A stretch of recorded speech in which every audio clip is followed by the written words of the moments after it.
What's up, everyone? This is the Chicago Sports Talk, Michael, back at it again with a special occasion show. I heard a lot of great reports and great inside news from this guy named Keith on the mic. Now, I normally have the Windy City Productions on my channel, but I hear a lot of great things about this guy. But before we begin, Chicago people that are watching this or other fans, acknowledge me. Also, I want to introduce somebody, who has been a Chicago Bears fan for as long as he was born. Keith on the mic. How you doing, Michael? Appreciate you having me on. It's a pleasure to be here. All right. First and foremost, we get into business. The off-season recap. Now, I said this before, I'll say it again. My off-season recap is I think the Bears have done a phenomenal job in the off-season. So the first story was, were the Bears going to trade Justin Fields and take Bryce Young, or were they going to trade that pick, or were they going to get Jalen Carter, which I don't think we would have. I don't think, or Will Anderson. Now, instead, we go with the trade with the Carolina Panthers and acquire about two first round picks and a second round pick this year and a second round for the 2025 NFL draft. And we got a special edition that I couldn't tell you myself that I didn't think that we were going to get. We got Justin Fields, a wide receiver one. So Keith, regarding those three scenarios, what the Bears would have done, trade Justin Fields or Bryce Young, was that anything on your mind about? Because that was accordingly the news that the Bears were going to probably consider taking Bryce Young and trading Justin Fields, because that was the main story before we traded with the Panthers. No, Michael, it never really crossed my mind. When you have a guy like Justin Fields, as good as Justin Fields and the capability that he has, I think every real true Bears fan, even Ryan Poles, knew what needed to be done, and that was to find Justin Fields some protection and get him a true number one wide receiver. And that's exactly what Ryan Poles did, right? You add guard Nate Davis, then you drafted Darnell Wright.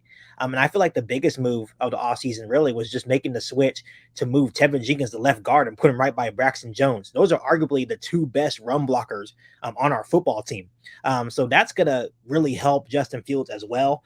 And then, just adding a guy like DJ Moore. And, the Panthers did not want to give up DJ Moore. So that was obviously huge as well. But no, it never crossed my mind. I know that Justin Fields is him. And I knew that what Ryan Poles needed to get done. I talked a lot bit about that on my podcast. But no, he nailed it. He absolutely nailed it. He made people think at one moment that we were interested in trading Justin Fields.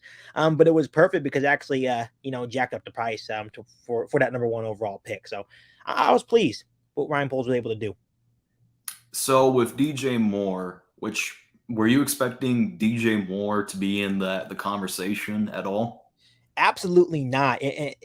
When I saw the breaking news of us trading the number one overall pick, I was just going over the details, and it was like the first this year, first next year, second round pick in 2025, and wide receiver DJ Moore. I literally jumped out of my seat. I was in excitement because I didn't really think DJ Moore was actually available, but that showed you how desperate the Carolina Panthers were to go up and get their guy in Bryce Young. And I guess another rumor, I'm not sure if a lot of Bears fans don't know this, but the Panthers tried to give us an extra first round pick instead of DJ Moore. But Ryan Poles said, no, we want DJ Moore. And, obviously the Panthers gave in and gave us DJ Moore. So I was ecstatic to get a guy like DJ Moore for Justin. Yeah. So after I said that trade happened, I'm not going to crown while already crowning Ryan Poles yet. I said that there's still work to be done in the offseason. Mhm. So addressing obviously first comes first, the defense. Got shout out the people in the comment section. Um, so looking in the offseason, because I said there was still work to be done. First hour, we signed TJ Edwards, Mhm. which fills in that helps out the middle linebacker crew a lot. Also, we so I wanted to like take a sleep because I was like tired of hearing like the news, and I woke up and I saw two signings. I think one, Nate Davis was also a good signing, and also the big splash that no one really talks about was the signing of Tremaine Edmonds, a solid linebacker that, in my humble opinion, that fits our defense well. I think Tremaine Edmonds usually, he kind of fits in well. He's not really like um, he's not a like Fred Warner. He's not like we don't like need him to be Roquan. We just need him to be, because I've watched his clip. He's a very good run stopper, and he can also get to the quarterback. And he also, I do like player resumes, and he's been in the Pro Bowl for the many times he's been on the Bills. And not only that, we got David Montgomery really went to the Lions, and I kind of knew that, but I didn't think that he was going to go to the Lions. But we got Dante Foreman uh, as a 1 year deal, and then we got DeMarcus Walker. Then we got Robert Tunya, and I absolutely love what Ryan Poles has been doing. Also, going over in the draft, I know people are upset that we didn't take Jalen Carter, and I quite understand that because I was one of the few Bears fans that said I probably wouldn't mind us getting Jalen Carter because Jalen Carter, like I said, he's a generational talent. But I understood it because one, he has that issue that he had in the offseason, which made other teams did not want to pick up on him. Then, um, second, he didn't really have a good pro day, and a lot of teams also didn't take him as well. So when we trade back with the Eagles, I'm surprised we didn't get anything back in return of that. But I do like the Darnell Wright selection. It wasn't a splashy move, but it was a move that needed to be done because we needed to protect Justin Fields by any means necessary. Jalen Carter, even though he's a generational talent, I don't think that. Well, I heard the news like last week that he's getting sued by the individual that he came in contact with the accident. And I also love the fact that we got Javon Dexter. I did some scouting on him, and I also heard from really great scouting reports that he's just a monster in that front. And I actually predicted this. I predicted that we would trade up. I don't think I predicted, but in one of my mock drafts, my final one, I had us getting Tyreek Stevenson. Viewing this dude's highlights, I think he is a starter for day one. Yeah, Absolutely. for No sure. ifs, ands, or buts about it. Also, getting Rashawn Johnson, in my humble opinion, is a hidden gem in this offense. And there's still one position that I feel like the Bears need to sign. And no, we're not. And for those of y'all who didn't see the video, we're not getting Josh Jacobs. We're not trading for Saquon. We are getting an edge rusher. We're either signing Yannick Ngakoue or we're signing Justin Houston, which I said it before. I feel like if I had to put money on it, I would go with Justin Houston. So that's my thoughts on the whole offseason, uh, like taking away from the DJ Moore trade for a second. Keith, what are your opinions on the offseason from start to all the way right now?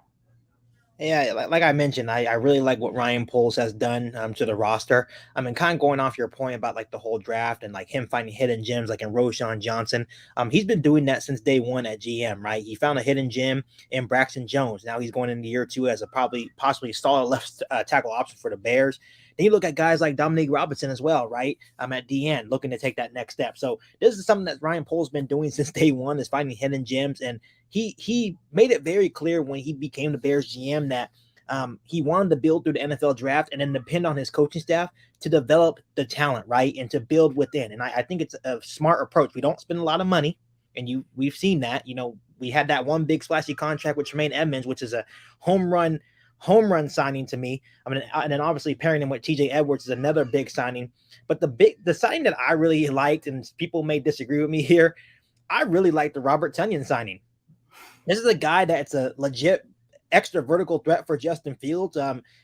Removed from his injury in Green Bay, I believe the dude had 11 touchdown catches back in like 2020, 2021, I believe. Yeah, 2020, you got that right. Right, like 11 touchdowns, right? And he was just an absolute monster for Aaron Rodgers and the Green Bay Packers. Obviously, coming to Chicago, he knows Luke Getsy. He knows what's going to be needed of him in that system. I think him and Cole Kmet are going to be a perfect complement in that offense. Like I said, it just gives Justin Fields yet another weapon. But overall, going back to the draft, I was very pleased. I think a lot of people wanted Jalen Carter, but I think it was too much of a risk for a rebuilding team. If the Bears were one player away from being legit Super Bowl contenders, I think the Bears would have took Jalen Carter, but I think it was too much of a risk for a rebuilding team. Darnell Wright was not the sexy pick, but it was the necessary pick because now we're hoping that he's going to be the right tackle for the next 12 years, right, to protect Justin Fields, and that's what was needed is more offensive line protection. But overall, I think when you add the DJ Moore situation, when you add all the signings and all the moves that Ryan Poles made, I give the Bears a solid A, and that's just my personal opinion. I'm optimistic about my team, but I'm also realistic as much as possible.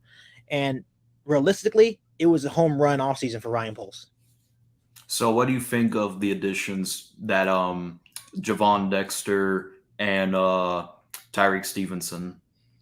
Yeah, those are two guys that can definitely be potentially day one starters, especially Tyreek Stevenson.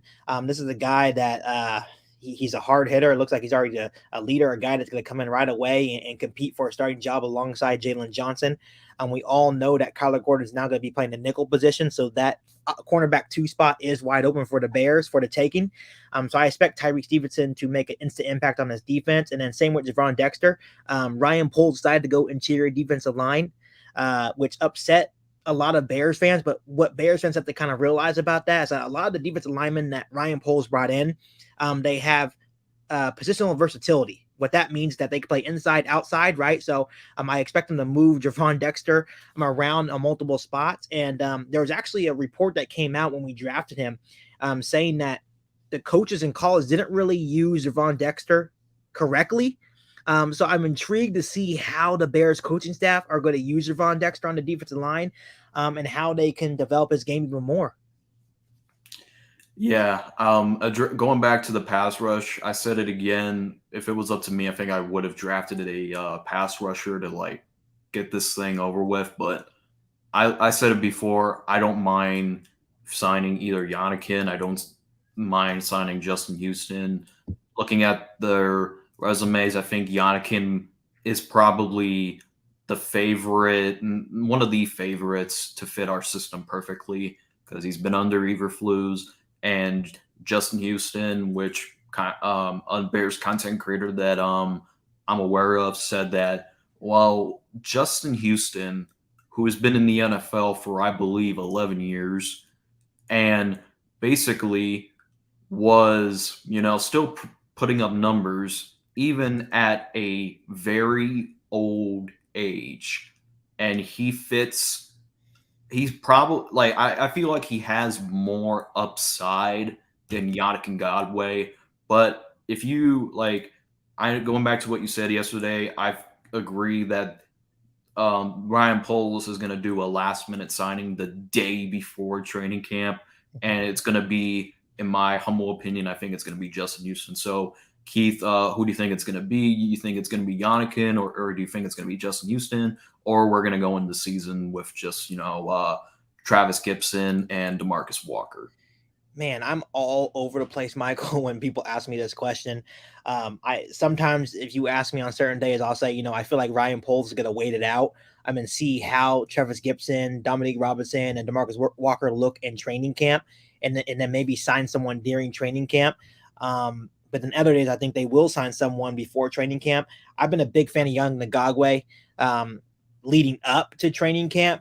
This guy is a pass rushing specialist, right? He gets after the quarterback. He does have some concerns against the run, but that's not what we want. We want him on, passing downs, go after the quarterback, and that's what he does well. But then Justin Houston, the Matt Eberflus connection really is intriguing to me. And what else is intriguing to me about Justin Houston is last season, he only played 45% of his snaps and had 9.5 sacks. So the dude is still highly productive. When you put it like that, it's like, okay, the dude's still getting after the quarterback, even at his older age. So I think I will go after Justin Houston. I think he would be obviously a plug and play player at his age and his leadership. He can groom guys like DeMarcus Walker, Travis Gibson, Dominique Robinson, and he can still produce at a high level. So I think I would go with Justin Houston.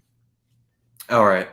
Now that we got your opinion out of the way, let's go to the season prediction. So, if y'all haven't seen my schedule prediction, I think the Bears can win 10 games. Now, last year, I was a bit like I'll be the first one to admit I was optimistic about last year because I really believed in Justin Fields, and I said that even if we don't have any receivers, I feel like Justin Fields and is going to take the next step. However, he did, but not in the way that I predicted it to be. And we only won 3 games, which led us into the first overall pick. But this year, after the offseason, I feel like I don't see how you can say this team is going to be just like the team from last year. Like Keith, these are individuals like Colin Coward, which we'll get into in a minute. That and a lot of individuals are predicting the Bears on last year record. They're saying, "Oh, how could a team like the Chicago Bears have the first overall pick go from 3 wins to 10 wins?" There is actually a lot of reason because the Bears have upgraded on every single position. This is not the same caliber team as last year. Yeah, we need to see how it's good because people can say, oh, it's like teams that go all in, like the Broncos did, the Raiders did,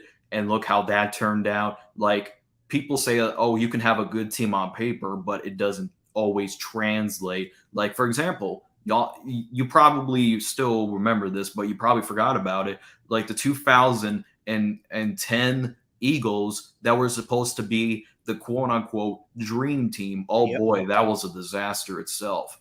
Yeah. And basically, I said this: you can't say just because they had the worst record in National Football League that they're not that they're still going to be the team from last year. So I have us winning 10 games. If they exceed my expectations, I can see because I know you did a short on Adam Rank. I could see if they exceed my expectations or your expectations that they can probably be around the 11, 12, knock on wood, 13 wins if they exceed my expectations. But I say the worst case scenario is 9 wins.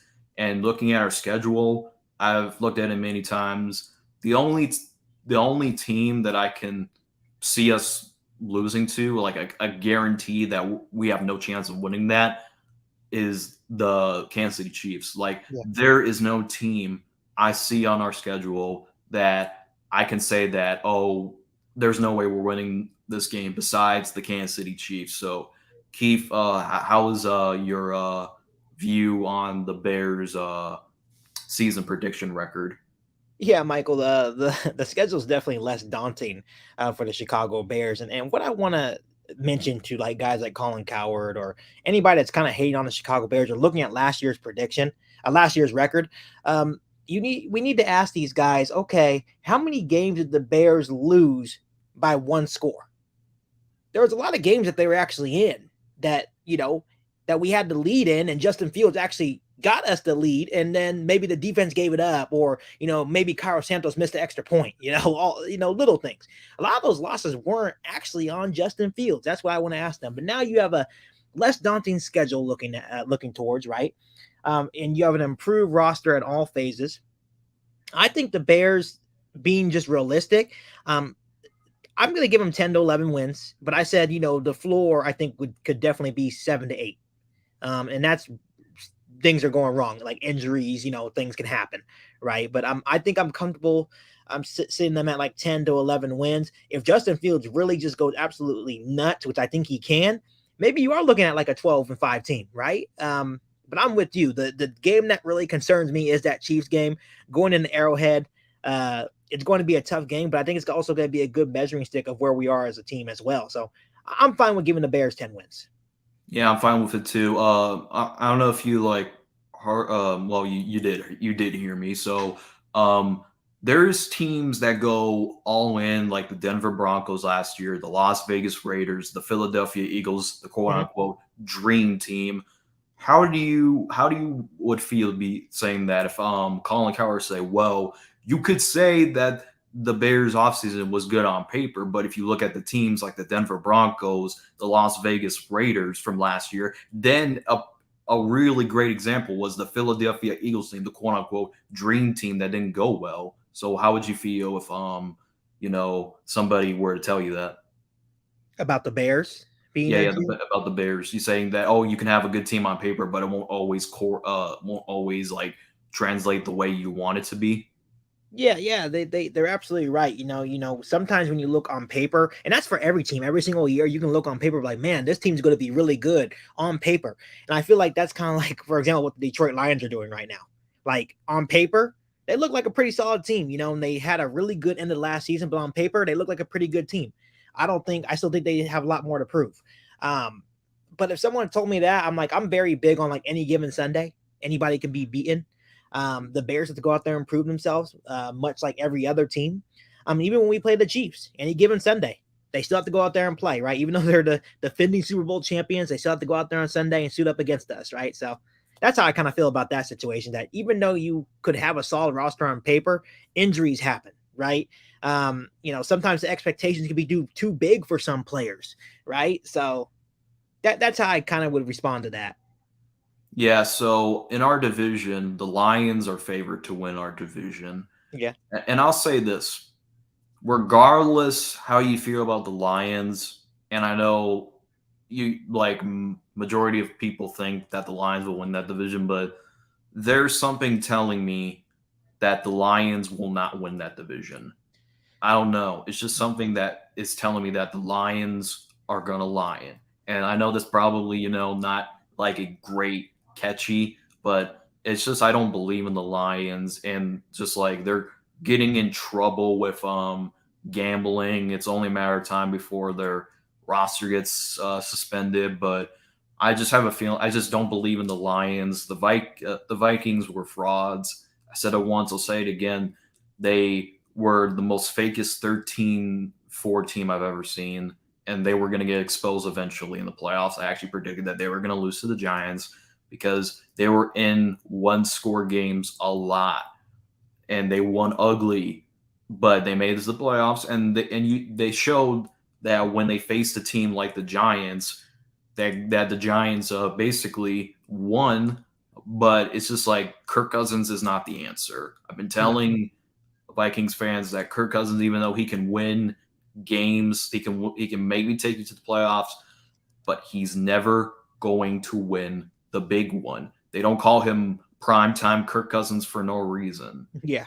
As far as the Packers go, and Keith, I'm not sure if like you came in contact with any Packers fans that I'm not aware of, but they think just because they have Jordan Love and they had a very good history with Aaron Rodgers and Brett Favre that they can somehow plug in a quarterback and they will be fine. But even if Jordan Love is below average, which is his ceiling, I don't see how the Packers can be great. They don't have a good supporting cast.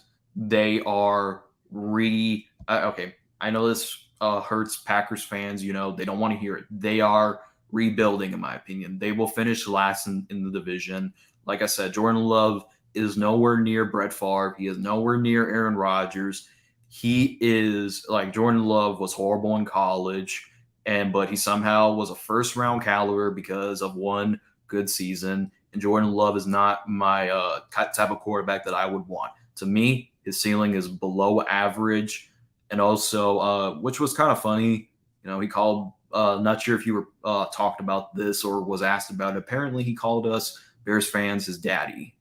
Not sure if you heard about that. Yeah. But Keith, how do you feel about this division, in your opinion? The division's wide open, Michael, and I just don't trust Jared Goff for some reason. Yeah, I think he's a decent quarterback at best, but we already know what he is. We already know what Kirk Cousins is. And when we look at games last year, obviously the Packers are without Aaron Rodgers now. So they're a beatable team without Aaron Rodgers. But when I look at the division, these are all winnable games. And like even when the Bears were a 3-14 team, outside that last Lions game, the Bears competed with everybody in our division, right? So obviously we're not too far off. I feel like we improved the most. I know Lions fan that kind of hurts their feelings a little bit, but I feel like we did improve the most in our division. And I think as of now, and this is another touchy subject because, they bring up the stats and stuff of Jared Goff and Justin Fields. I think Justin Fields is bound to be the best quarterback in that division too. So yeah, this division is wide open. The Bears will compete, but at the same time, they have to go get it done. Bears fans don't like to talk. They don't like that people are thinking we're going to still get last place or third place in the division. But that's because the Bears haven't been very good. So it's time to put on the big boy panties, right, and get the job done. So, in your humble opinion, who would you say who's winning that division? I know, like in your mind, you can just pick the Lions, but in your heart, you know that the Bears will win. In my heart, something's telling me the Bears. We've seen it before. Like we've seen, in 2017, the Bears went 5-12. What happened in 2018? We went 12-4 and won the division. The Bears are known for very quick turnarounds in their history. And something tells me that with this division wide open, especially when Aaron Rodgers was traded to the Jets, once he was traded, that's when I was like, okay, the Bears have a legit shot to compete in this division. I would say still don't count out the Vikings. I still think they have a pretty decent offense. I think they will still be there. But realistically, and this is me trying my best to be optimistic and realistic at the same time. I know it's hard. I know it's hard. Yeah, something's telling me the Bears for some reason. I just think Justin Fields is going to take that major leap this year as a passer, and it's gonna pay dividends in the NFC North. All right, so going to an individual reporter, y'all know him, not Adam Rank, but he's a closet Bears fan. Colin Cowher. Yeah. Now, I did a video on Colin Cowher about like 3 months ago because, well, I don't know, like how long was it before the draft from now, but from the reports that should the Bears trade Justin Fields and take Bryce Young, Colin Cowher gave his opinion on it, and he said that the Bears should consider taking Bryce Young because Justin Fields hasn't been good the past 2 seasons. Also brought up his record as a starter. I believe his record is 5-20, and his stats are not very good. Colin Cowher also brings up quarterbacks like Justin Herbert, who had a horrible offensive line and still put up numbers. And he also brought up another quarterback, Andrew Luck, who played with a horrible offense in 2011 and 2012 and won 11 games. There was another quarterback that he brought up who had a horrible offensive line, but I don't know. I can't remember. But I also know that he brought up Justin Herbert, who had a horrible offensive line. Oh, no, he brought up Joe Burrow, who had a horrible offensive line. But what really tells you that Andrew Luck. I'm not sure if they had T.J. Watt in his prime, and a guy like Justin Herbert had Keenan Allen, and also he had Mike Williams that year, and Joe Burrow. Even before they got Jamar Chase, he still had T. Higgins and Tyler Boyd, and Mm-hmm. with a horrible offensive line, they still produce. Yeah. So Colin Cowher's main point is how can you and he also brings up the Bears offensive line was middle of the pack, Mm-hmm. which I brought up to Colin, if the Bears offensive line was horrible, why did they give up the most? They were tied with the Denver Broncos with the most sacks in the National Football League. And Justin Fields and Russell Wilson were tied for the most sacked quarterbacks. And so if the Bears offensive line is good, Colin Cowher, why did they give up the most sacks of the offensive line? Now people could say that sacks are a quarterback fault as well, but still we didn't have a great offensive line. Sam Mustipher, horrible. Cody Whitehair didn't look good as the left guard, and Tevin Jenkins was also out for a few games. And we had our backup come in, and we didn't have a right guard like Riley Reef, Larry Bourne, and Alex Weatherwood. Like we didn't have a good offensive line, Colin. And then we traded the pick. Colin stays silent until the beginning of July, right around the July or June area. He says that the Bears will finish last in their division. He says that Justin Fields is not a good quarterback. Yada yada yada. Stop using the excuses. Darnell Mooney is a caliber starter. So is Chase Claypool, but he still criticizes Justin Fields. And then the following week, he said that the Bears are a playoff team and they can go to the playoffs and win their division. So I did a video on it. I said that Colin Cowher is worse than Skip Bayless. I'm very convinced at this point that he's worse than Skip Bayless. So, Keith, what are your thoughts about Colin Cowher going from that we should trade Justin Fields and get Bryce Young to the Bears finishing last, and the 2 weeks from that show, the Bears are a playoff team? Michael, Colin Cowherd is a clown. He's all over the place. This is an easy way to keep his clicks up and keep himself relevant because he knows Bears fans are going to listen. And of course my buttons were pushed because I'm a very passionate Bears fan. So of course I was listening. But he's all over the place. And the stats that he has to back it up, the Bears offensive line was horrible. If you're talking about pass protection, absolutely putrid. If we're talking about run blocking, yeah, we had number one rushing attack last year, but they were not middle of the pack in terms of pass protection. They weren't even close to middle of the pack. And it's just crazy to me that when you're comparing you brought it up with the whole Justin Herbert, Joe Burrow, they had weapons around them already. The offensive lines may have been bad or whatever he thinks, but at least he had someone to throw to. Darnell Mooney was hurt. We didn't have DJ Moore yet. Everyone was still trying to find their footing in this Luke Getsy offense as well. It's just crazy to me. And him going back and forth it is what it is. You just keep the receipts, right? And when the Bears are good, we'll hit them up. Yeah, we're definitely going to be knocking on his door, when the next herd starts. But there's another quarterback you didn't mention that he brought up. Andrew Luck played with a horrible. I was very watching football because I was still a little kid, trying to understand the sport. Which you were probably right around of Andrew Luck's time. Which I don't know how bad Andrew Luck's line, but I think people from saying that it was horrible, but I think he had a receiver to throw to. I think it was T.Y. Hilton still in his prime. Yeah. And that's just me. So how do you feel like someone saying, well, Andrew Luck played with a horrible offensive line and a horrible head coach, but still won 11 games? Yeah, I'm not really enriched on the Colts history and didn't really watch a lot of Colts football back then. But I do think he still had T.Y. Hilton to throw to. And Andrew Luck was a very, very special player too, that we have to consider that as well. But I really just hate the comparisons, when people compare one player to another, and then bringing up that record always bothers me. 5-20, it's not a Justin Fields stat. It's a team stat. Like the team around him hasn't been good. Matt Nagy, you could basically claim that Matt Nagy sabotaged him his first year. Let's go back to the Cleveland Browns game. Like, what kind of game plan was that, right? So when you look at his era with Matt Nagy, that's a wash. Then you look at his first season under a new system. That's basically a wash, right? This is going to be Justin Fields' first time since college being in the second year in the same system.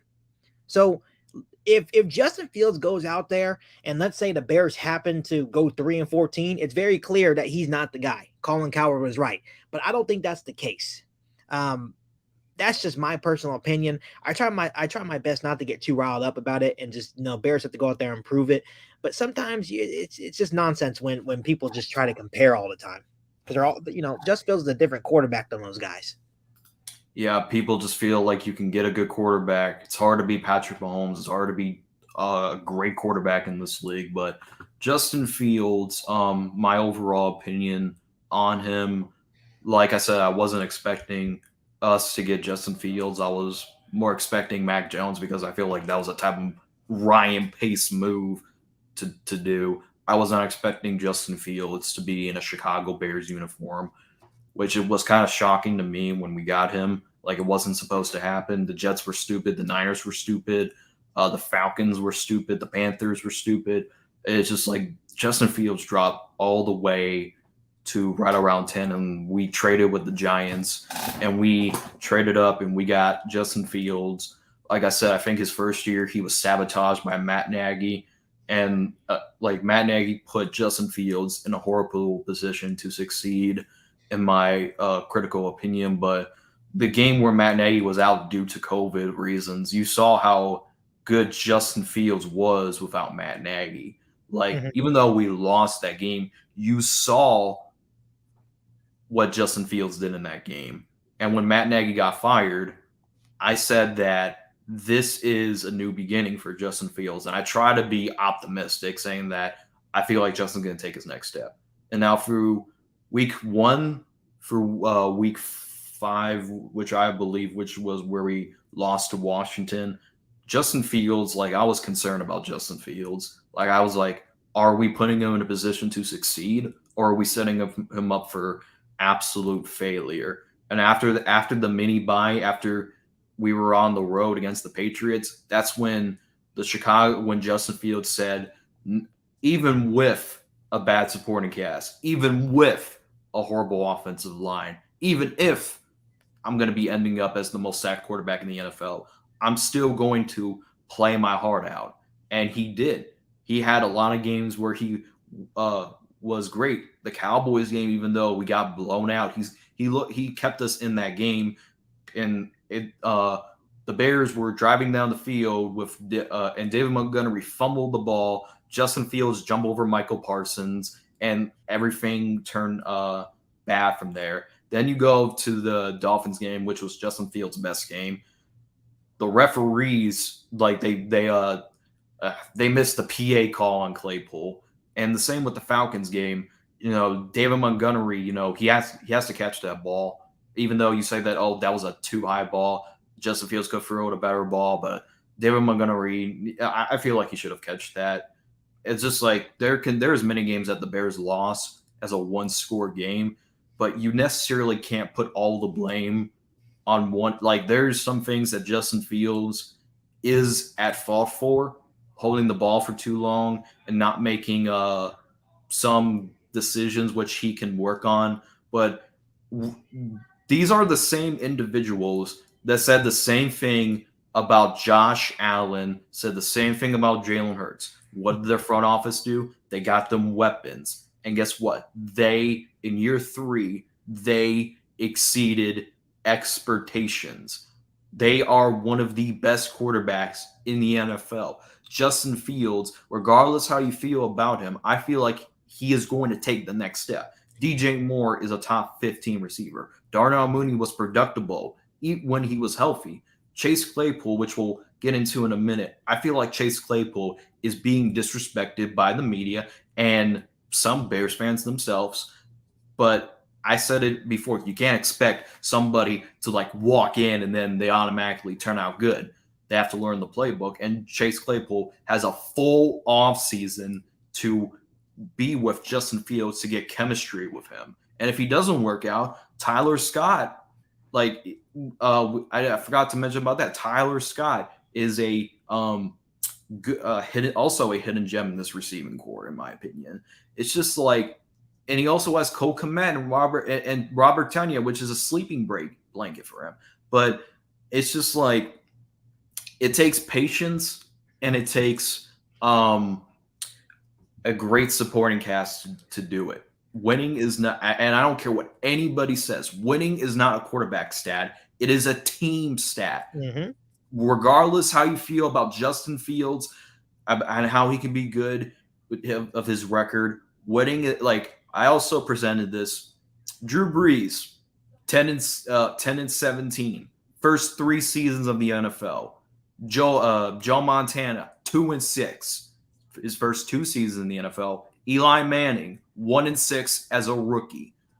And what are those guys? Those guys are Hall of Fame quarterbacks. Well, I'm not sure if you want to put Eli in that conversation, but regardless, those are Hall of Fame quarterbacks. It takes time for quarterbacks to develop. Is Justin Fields perfect? No, I criticize Fields. I criticize Fields a lot for holding on the ball for too long, but I can't say that any other quarterback would have done a way better job than Justin Fields in the same position. Just my critical opinion. Keith, what is your overall opinion on Justin Fields as a quarterback, and do you think he is going to exceed the expectations and silence all the haters? Yeah, I feel like Justin Fields is going to exceed all expectations, Michael. It's he's put it all together in all season. Ryan Poles did his part, and Justin Fields has been doing his part. All the reports have been rave reviews, and we've heard some negative stuff. You know, him throwing picks, but he's also been hearing reports about him being more comfortable throwing in those tight windows, not holding the ball too long, right? So when you add the aspect of him improving as a passer, and then he still has the ability to use his legs as well, Justin Fields is going to be a bad man. He's going to be a bad man. I think it's going to begin week 1 against the Packers. And what a perfect way to start out the season against the Packers without Aaron Rodgers and to kind of take our claim, right? Saying, hey, we're here, right? You don't got Aaron Rodgers anymore to beat us down. Now your owner is going to be Justin Fields, right? That's how I look at it. You know, now he's going to take ownership of you. But yeah, I think Justin Fields is going to exceed expectations. When I look at games last season, there's a couple games I want to point out. The first matchup against the Detroit Lions, we were up 24-10. Yes, Justin Fields did throw a pick 6, but the very next possession, he rushed for a touchdown. Justin Fields put us in a position to win that game. Defense, Cairo Santos let us down. Also, like you mentioned, the game against the Dolphins, that's a very winnable game. That was definitely a pass interference on Chase Claypool at the end of the game that could have put us in a position to win. It is what it is. Against the Washington Commanders, Darnell Mooney has to come down with that football. He has to come down with that football. He knows it. That's another win, right? So there's games I look at and I'm like, okay, the Bears are right there. They're, you know, and then we did get blown out here and there against the Bills, Cowboys. Those are some of the best teams in the league, so that makes sense. But it's not all on Justin Fields, especially last year. Justin Fields put us in many situations to win, and to me, his team let him down for the most part. But now it seems like all the guys are locked in. The talent's better around him. Justin Fields is better.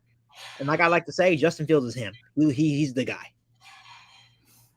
I better hope it. Because when it comes to quarterbacks like Josh Allen, which he exceeded my expectations, I didn't think he was going to work out. Same with Jalen Hurts, I didn't think he was going to work out either. It's just like, even Eagles fans will tell you that they thought that they were having a chance on either Russell Wilson or Deshaun Watson. Like, those were the two big names to look out for in an Eagles uniform.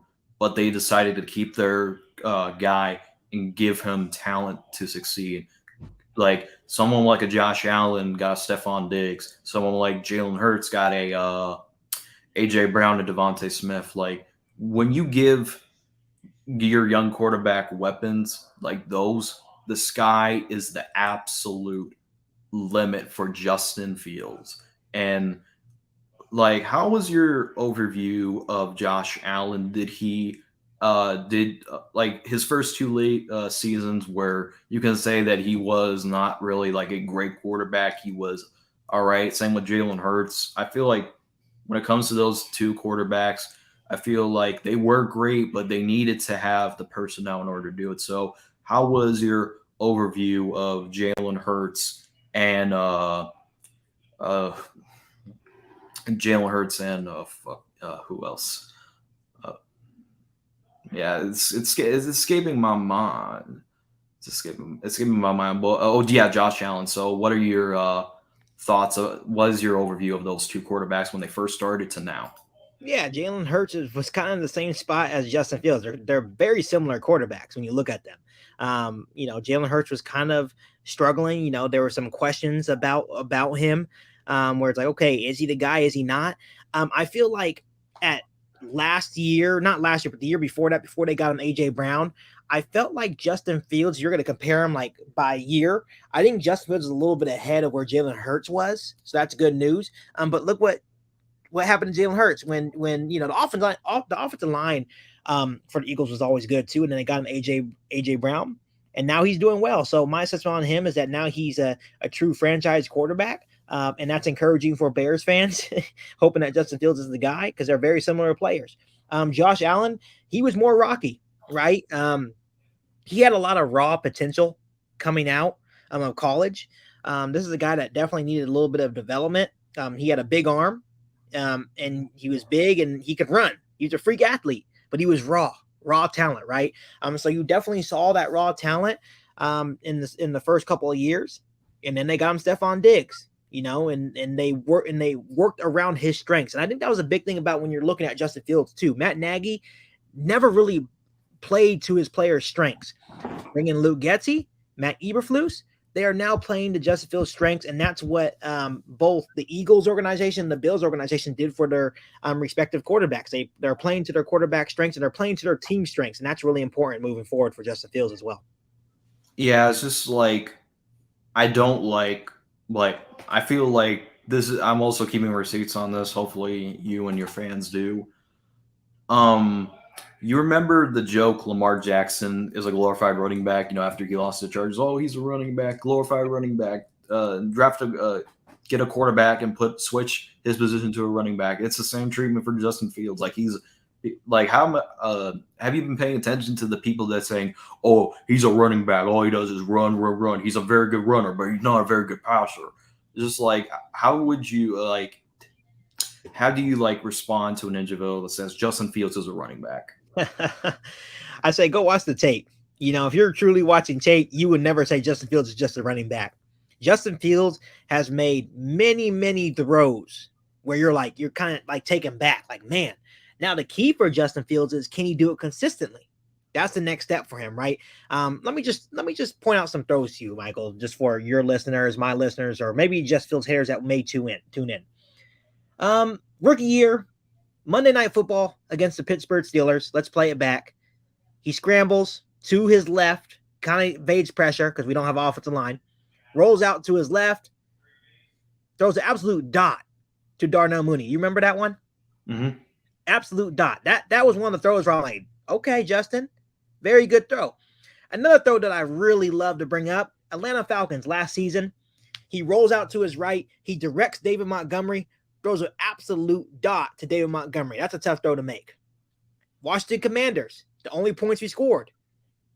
With pressure in his face, he gets absolutely clobbered on this play. Throws an absolute dime to Dante Pettis, to where only Dante Pettis can catch the ball. Let's move forward. Same season against the Buffalo Bills. Throws an absolute dot to Velus Jones Jr., to where that ball should have been picked off. But how Justin Fields threw that ball, only Velus Jones Jr. had a chance to make that play.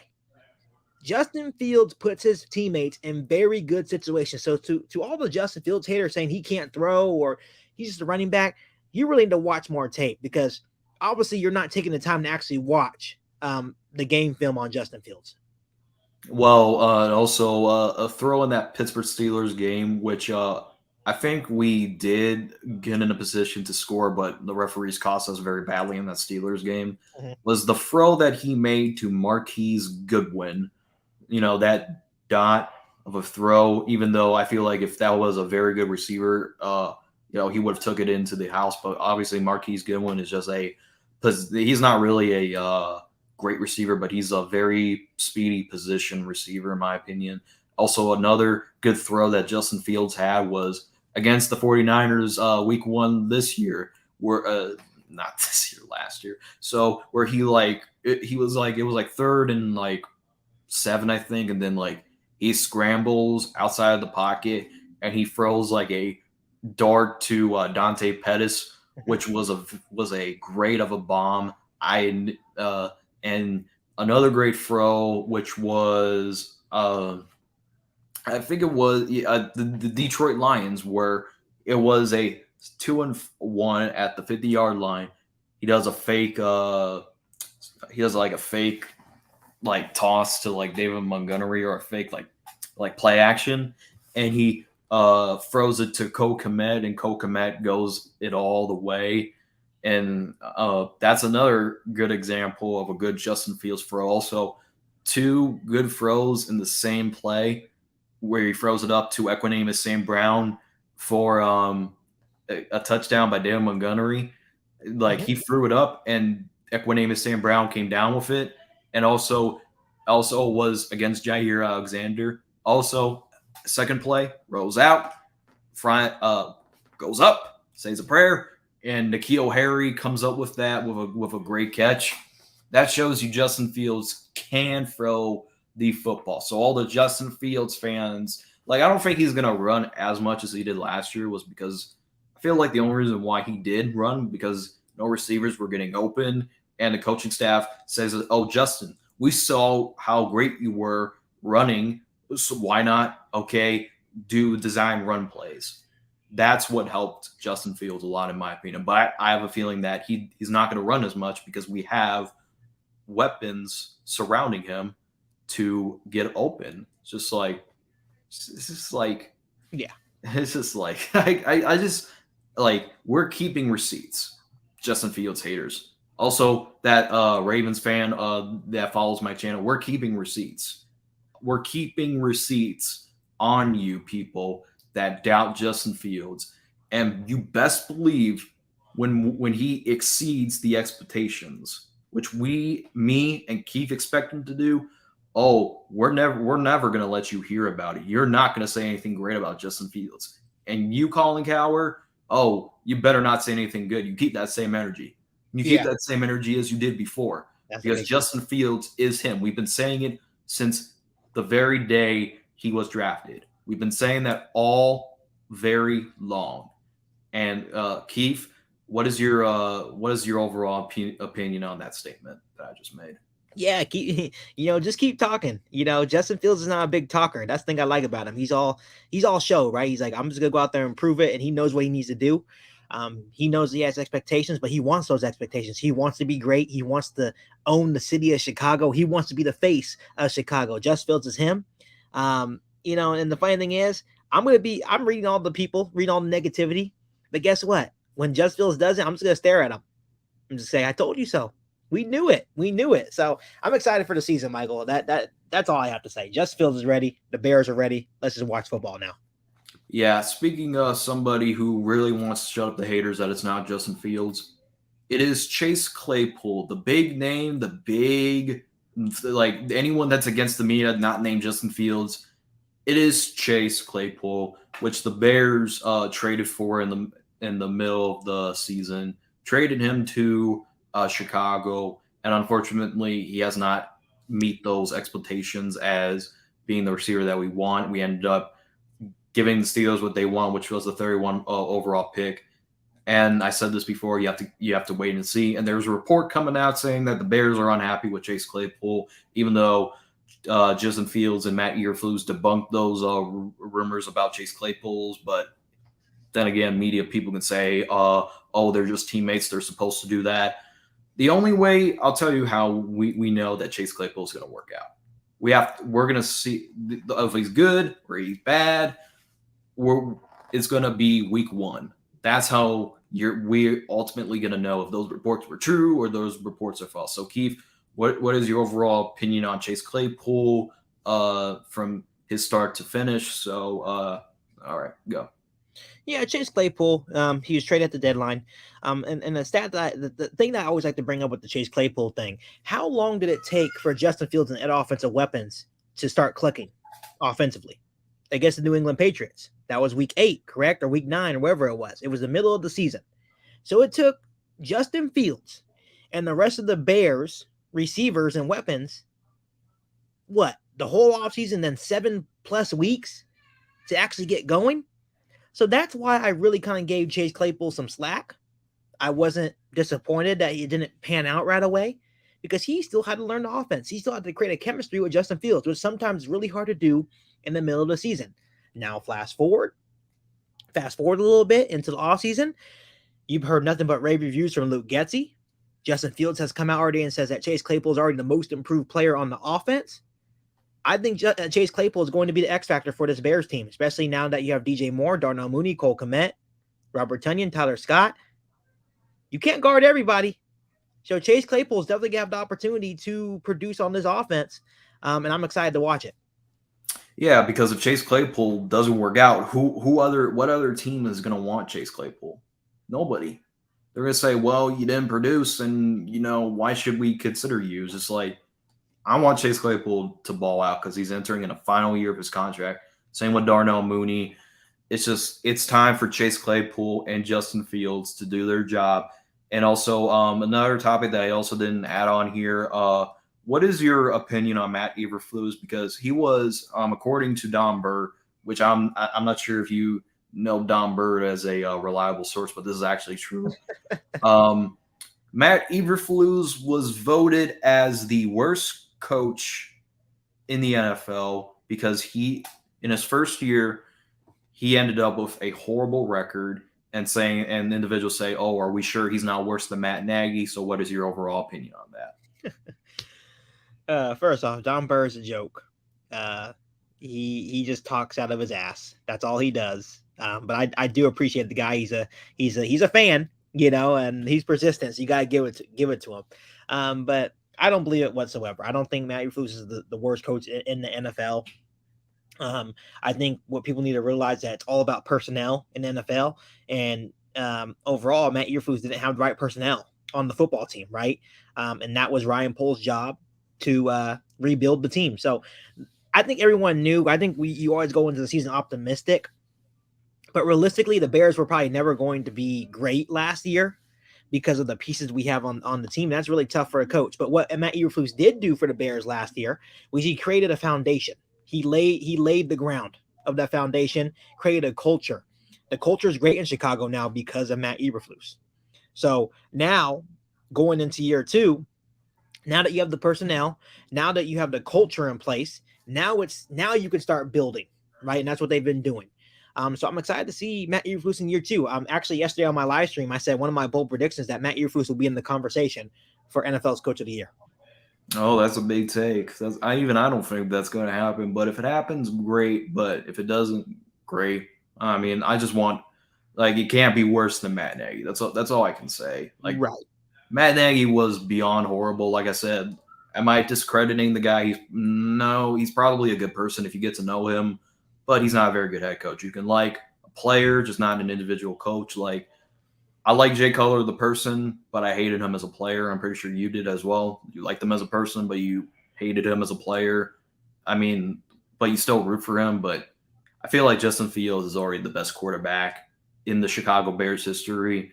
He's already better than Cutler. He's already better than Trubisky. Do you feel like he's the best quarterback in the Chicago Bears history? Yeah, I think he is. I think he also has a lot of hype. When you look at hype, Mr. Trubisky never had this hype around him. Jay Cutler never had this hype around him. Justin Fields actually posted a video today. Justin Fields has the opportunity to own Chicago. He actually has the opportunity to be the biggest sports star in Chicago since Michael Jordan. A lot of people will comment and say, hey, how about Derrick Rose? No. I'm skipping Derrick Rose. Justin Fields has a chance to be the biggest sports star in Chicago since Michael Jordan. That's a big deal. I don't say that lightly. Justin Fields, Justin Fields is gonna do his thing this year. I don't know how much more I can actually talk about Justin Fields without getting, it's like I just want to see him play now. Training camp is next week. So now we're gonna get to hear more reports about Justin Fields, which is exciting. So we're gonna see, what he was able to do during his off time and how much more work he put in. I'm hoping it's good.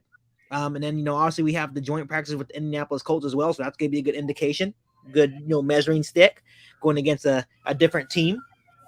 But Michael, I don't know, man. It's just, I'm just ready. I can't wait for this year. I'm just ready to go, man. I'm ready to go too, brother. I'm ready to go too, brother. So, anyways, we officially hit the 1 hour mark on prime time. If y'all don't hit that like button, y'all are missing out on a lot.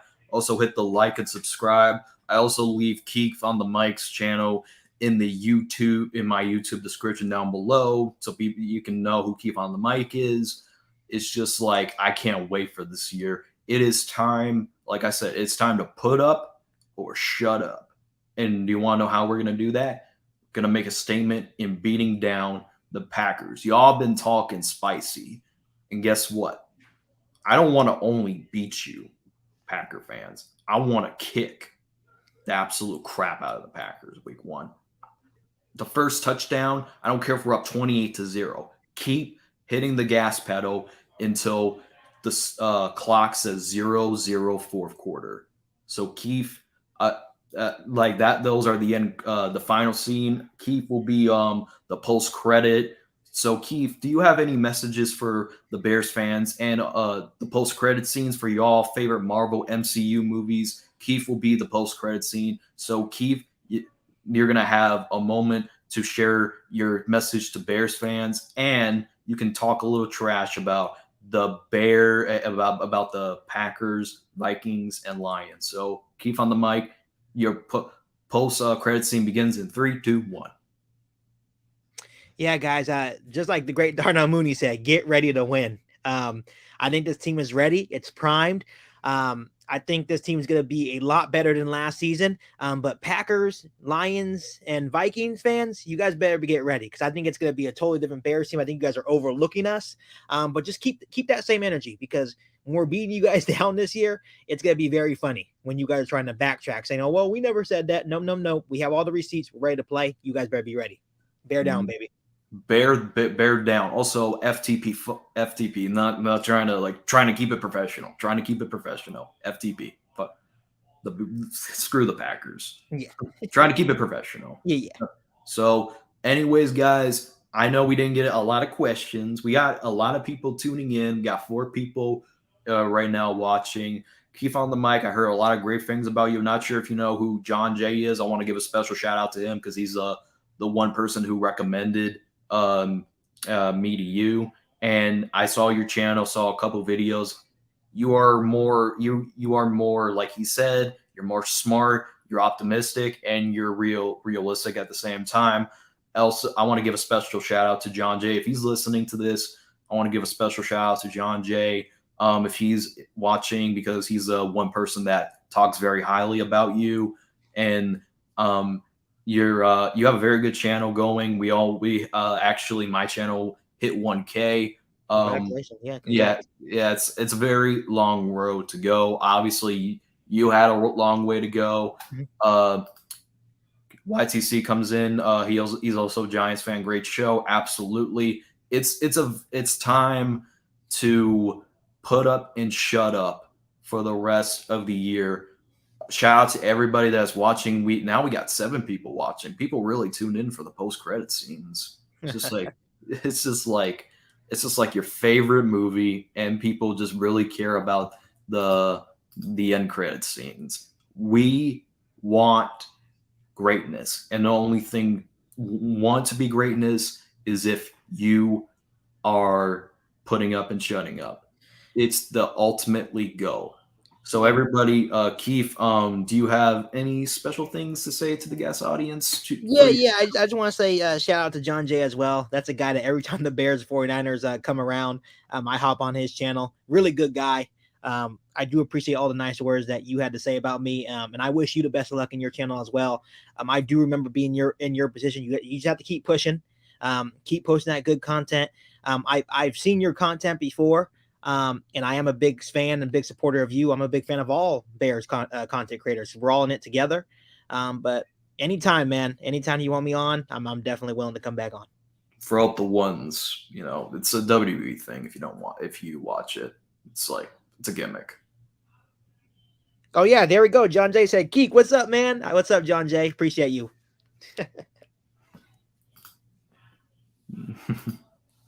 This is I can't. I just can't wait for this year. I Yeah, can't wait. I some little insight before we end. I wanted to play the Packers week 1. yeah, me too. Me too. There was no better way with Aaron Rodgers gone. I was like, perfect, perfect. But it's actually a little scary too because I thought about horror story scenarios as well. Like, how about Jordan Love is the real deal and he comes down and just tears us up, and then we're all just sitting here like, wow, well that was bad.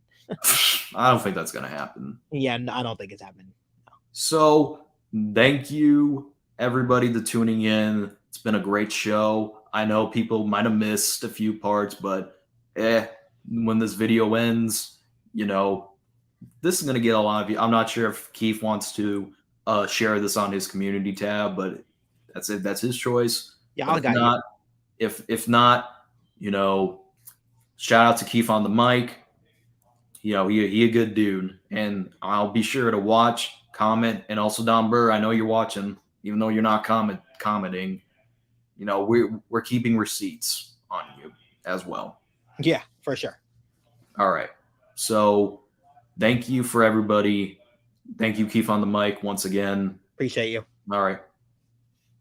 Thank you for watching.